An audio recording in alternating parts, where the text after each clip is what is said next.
I get a knock on the door, and it's our termite inspector for our house. And he's standing in our lawn smoking a cig. And he goes, I'm just like looking around your house for your quarterly termite inspection. Like, don't mind me. Just didn't want to scare you. I'm walking around your house. I said, okay. Did not think about it.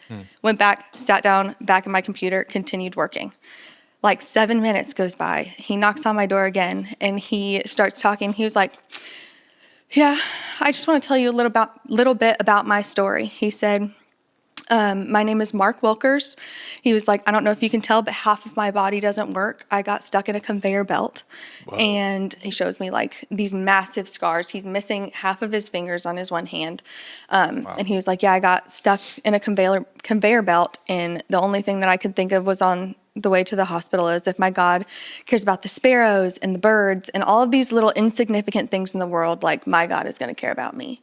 And so then he continues with that story. And then he was like, yeah. And then 3 years later, like I just kind of dropped dead, had a heart attack. And so my wife took me to the hospital. And as we're going to the hospital, he's like, well, if my God's going to care about, the birds, the sparrows, everything like that, my God's going to care about me. And he brought him through it. And then 3 years later, he found out he had cancer.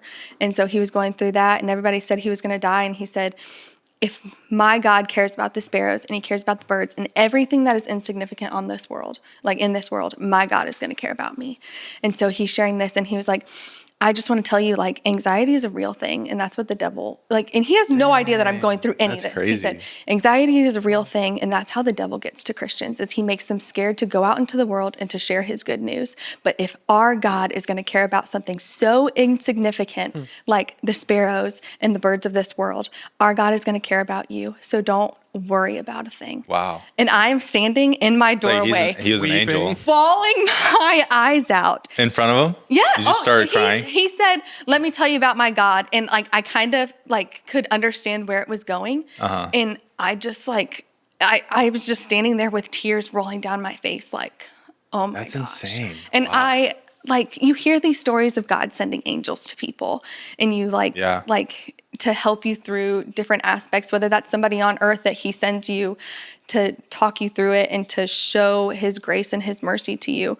But I don't know why you never think that's ever going to happen to you. What was your response to him?